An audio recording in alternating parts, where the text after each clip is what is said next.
गडचिरोलीहून चंद्रपूरकडे येणाऱ्या वातानुकूलित ई बसला चिचपल्ली घंटा चौकी परिसरात अचानक भीषण आग लागल्याने एकच खळबळ उडाली। सायंकाळच्या सुमारास घडलेल्या या घटनेत बसमधून धूर निघत असल्याचे चालकाच्या लक्षात येताच त्यांनी क्षणाचाही विलंब न करता बस रस्त्याच्या कडेला थांबवली। चालक व वाहकाने तात्काळ सर्व 26 प्रवाशांना सुरक्षित खाली उतरवल्याने मोठी दुर्घटना टळली।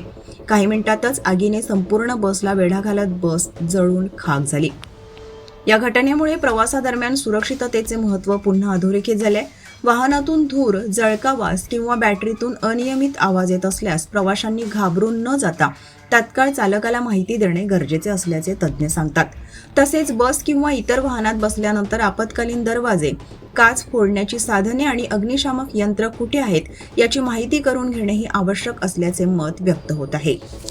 वाहन चालकांनीही ई वाहनांच्या तांत्रिक तपासणीकडे विशेष लक्ष देणे गरजेचे असल्याची चर्चा या घटनेनंतर सुरू झाली आहे। विशेषतः बॅटरी प्रणाली, वायरिंग आणि कूलिंग यंत्रणेची नियमित तपासणी करणे अत्यावश्यक मानले जात आहे। दरम्यान अग्निशमन दलाने आग नियंत्रणात आणली असली तरी बस पूर्णतः जळाली असून आगीमागील नेमके कारण शोधण्यासाठी पोलीस आणि संबंधित विभागाकडून तपास सुरू आहे।